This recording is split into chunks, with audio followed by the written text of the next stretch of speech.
Terima kasih Anda masih bersama kami. Bagi Anda yang baru saja bergabung, kami hadirkan kembali 3 berita utama hari ini.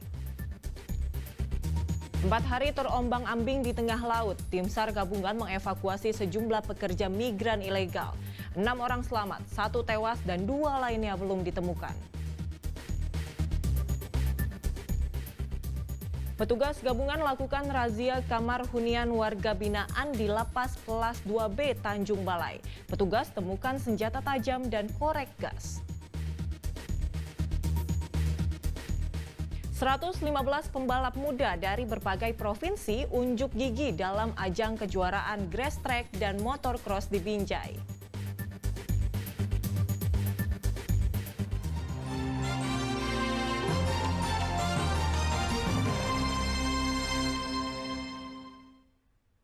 Petugas Balai Besar Pengawasan Obat dan Makanan melakukan sidak ke pasar tradisional di Kabupaten Deli Serdang. Sidak dilakukan untuk mengantisipasi perluasan peredaran makanan yang mengandung boraks dan formalin. Untuk mengantisipasi penjualan bahan makanan yang mengandung boraks dan formalin di Kabupaten Deli Serdang, petugas Balai Besar Pengawas Obat dan Makanan Kota Medan melakukan sidak ke 2 lokasi pasar yang berbeda di Kabupaten Deli Serdang. Ketika berada di pasar tradisional Deli Mas Lubuk Pakam, petugas mengambil sampel bahan makanan yang diduga mengandung boraks dan formalin. Petugas kemudian membawa sampel makanan tersebut untuk diuji di laboratorium.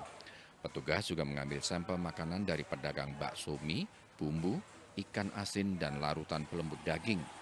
Jika nantinya ditemukan bahan makanan yang mengandung formalin, petugas akan berkoordinasi dengan Pemkab Deli Serdang untuk memberikan teguran bahkan penutupan lapak dagangan. Kepala Balai Besar Pengawasan Obat dan Makanan Medan menyatakan jika ditemukan bahan makanan yang mengandung boraks dan formalin, maka akan langsung ditarik dari peredaran. Hari ini kita melakukan salah satu dari ProPN, Proyek Prioritas Nasional, yang terdiri dari 3, yaitu Gerakan Keamanan Pangan Desa, GKPD, kemudian PJAS Aman, Pangan Jajanan Sekolah Aman, dan Pasar Aman dari Bahan Berbahaya. Hari ini kita di Pasar Lubuk Pakam dan Pasar Galang, ada 2 tempat paralel kita lakukan. Ini merupakan gerakan keamanan Pasar Aman dari Bahan Berbahaya yang merupakan proyek nasional. Kita harus melakukan penyuluhan ke pasar-pasar. Tujuannya adalah bagaimana kita memprotek, melindungi masyarakat. Kita tahu bahwasanya pasar itu kan tempat semua sumber untuk bahan produksi. Nah, bahan bakunya ada di sini, kita periksa, kita berikan penyuluhan, kita periksa secara laboratorium, rapid test. Seandainya nanti ditemukan bahan berbahaya, kita akan datangi lagi pedagangnya secara persuasif, mohon kerjasama pedagang. Alhamdulillah Kepala Pasar hadir, Kepala Bidang Dinas Perdagangan dari Deli Serdang hadir. Nanti kita akan menindaklanjuti, menyurati kepada pemerintah daerah untuk dapat mengamankan pasar ini lebih intensif lagi. Balai Besar POM Medan mengimbau kepada masyarakat untuk berhati-hati saat membeli bahan makanan. Warga juga diminta meneliti terlebih dahulu bahan makanan yang hendak dibeli. Muhammad Hamdani melaporkan dari Kota Medan. Olahraga panahan memang belum sepopuler sepak bola. Meski demikian, panahan terus diminati oleh tingkatan usia, baik dari anak-anak maupun orang dewasa. Cabang olahraga ini juga sudah melahirkan atlet-atlet berprestasi tingkat nasional maupun internasional. Olahraga panahan di Indonesia memang belum sepopuler sepak bola atau bulu tangkis. Meski demikian, olahraga panahan semakin banyak disukai masyarakat. Mereka pun mendirikan komunitas panahan. Planters Archery Club di Jalan William Iskandar, Kecamatan Medan Estate, Kota Medan adalah salah satunya. Di sini, anak-anak memulai usia 13 tahun hingga dewasa aktif berlatih. Sejumlah sekolahan bahkan menjadikan olahraga ini sebagai kegiatan sekolah yang dapat diikuti oleh semua siswa yang berminat.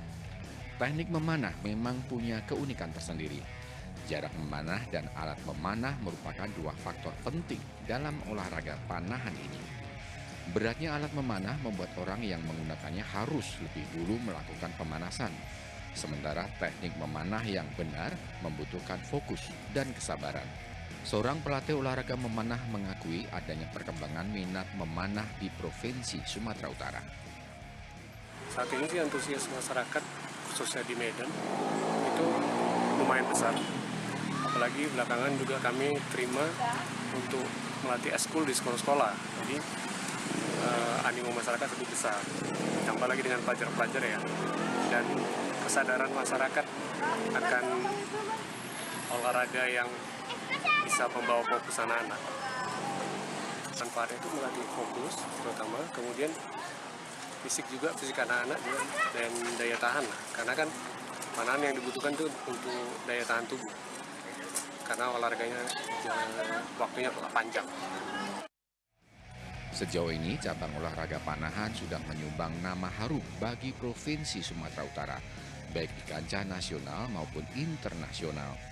Di antaranya meraih medali perak pada ajang olahraga tingkat nasional di Riau dan medali emas di ajang kompetisi olahraga internasional di negeri jiran Malaysia.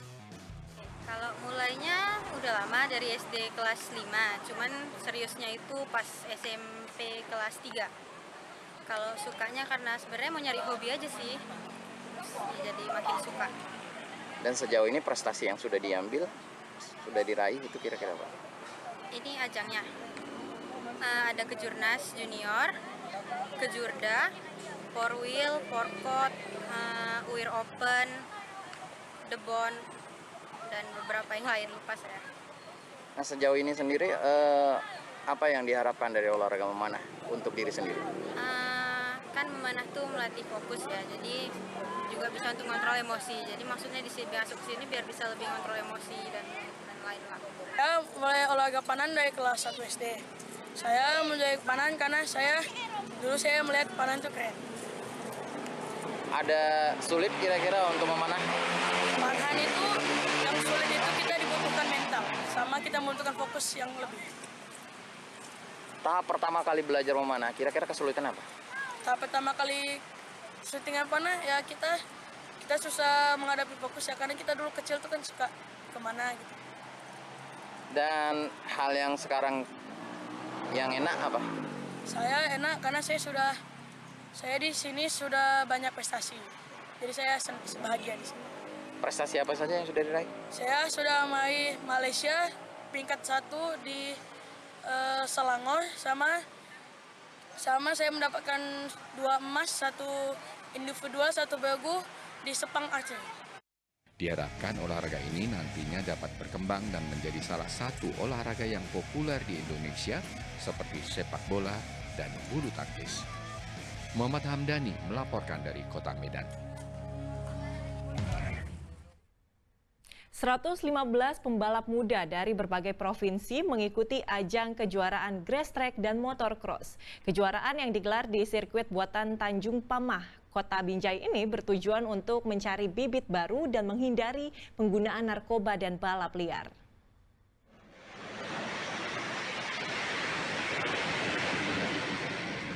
Kejuaraan grass track dan motor cross memperebutkan trofi DPD Grip Sumut digelar selama 2 hari.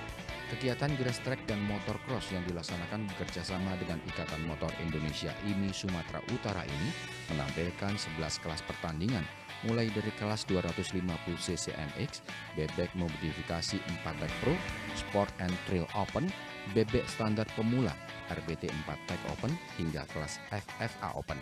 Selain tidak dikenakan biaya pendaftaran bagi 115 peserta, juga disediakan hadiah berupa trofi, piagam dan uang tunai hingga 30 juta rupiah untuk juara umum Pro 1 dan uang tunai 20 juta rupiah untuk juara umum Pro 2. Ketua Panitia Pelaksana menyatakan kegiatan ini bertujuan untuk mencari bibit unggul crosser-crosser muda yang nantinya akan dibina menjadi crosser handal hingga tingkat nasional. Selain itu juga untuk memberikan wadah bagi pecinta otomotif dan kaum muda agar terhindar dari balapan liar, pergaulan bebas, dan pengaruh narkoba.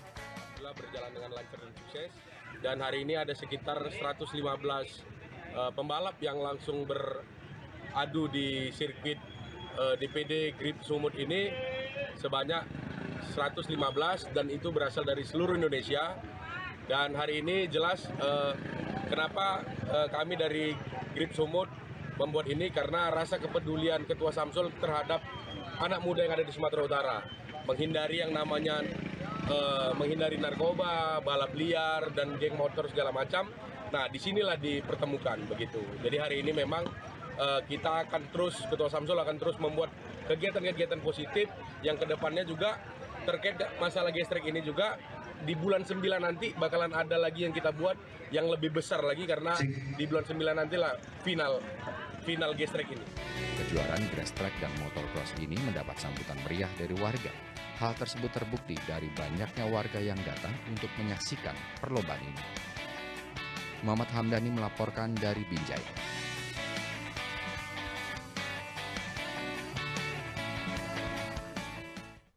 Ya, laporan tersebut mengakhiri berita Medan hari ini. Saya Agisa Febila berterima kasih atas perhatian dan kebersamaan Anda. Selamat beraktivitas dan sampai jumpa.